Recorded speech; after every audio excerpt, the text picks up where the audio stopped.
ભ્રષ્ટ અધિકારીઓ સામે કાયદો લાવવા માટે બેઠક યોજાઈ છે। ભ્રષ્ટ અધિકારીઓ માટે હવે કડક કાયદો લાવવામાં આવશે અને જેની ચર્ચા માટે બેઠક યોજાઈ છે। સીએમ ભૂપેન્દ્ર પટેલની આગેવાનીમાં આ બેઠક મળી હતી તો કાયદા વિભાગ અધિકારીઓ પણ આ ખાસ કરીને આ બેઠકમાં હાજર રહ્યા હતા।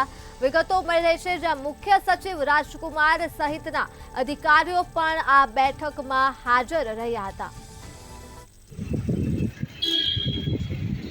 ભ્રષ્ટાચારને રોકવા માટે ગુજરાત સરકાર મહત્વનો એક કડક કાયદો લાવવા જઈ રહી છે અને કાયદાના અમલીકરણ અને તેની સમીક્ષા કરવા માટે મુખ્યમંત્રી ભૂપેન્દ્રભાઈ પટેલની આગેવાનીમાં અત્યારે હાલ એક મહત્વની હાઈ લેવલની બેઠક ચાલી રહી છે।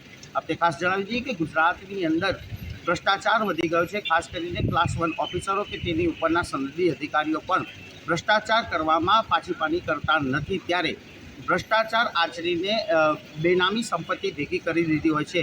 જોકે સરકાર હવે આ બાબતે ખૂબ જ ગંભીરતાથી વિચારી રહી છે અને જે કાયદાનો અમલ કરશે તે પહેલાં વિધાનસભા ગૃહમાં આવી રહેલા ચોમાસુ સત્રમાં આ કાયદાની જોગવાઈઓની સત્તાવાર જાહેરાત કરશે અને ત્યારબાદ સરકાર આ કાયદાનો કડક અમલ કરશે। આપણે ખાસ જણાવી દઈએ કે અત્યારે હાલ મુખ્યમંત્રી ભૂપેન્દ્રભાઈ પટેલની આગેવાનીમાં ગૃહ રાજ્યમંત્રી હર્ષ સંઘવી ઉપરાંત કાયદા વિભાગના અધિકારીઓ અને રાજ્યના મુખ્ય સચિવ રાજકુમાર સહિતના ઉચ્ચ અધિકારીઓ આ બાબતની અત્યારે ચર્ચા કરી રહ્યા છે। ખાસ કરીને પ્રેઝન્ટેશન અને રૂપરેખા પણ નક્કી કરી દેવામાં આવી છે અને કાયદાનો અમલ કેવી રીતે કરવો, ખાસ કરીને જો જોવા જઈએ તો સૂત્રો તરફથી એવી પણ હકીકતો જાણવા મળી છે કે ઓડિશા અને બિહારના ભ્રષ્ટાચાર અધિકારીઓ સામે જે રીતે કાયદાનો અમલ કરાવવામાં આવે છે તે જ પેટર્નથી ગુજરાત સરકાર આગળ વધશે।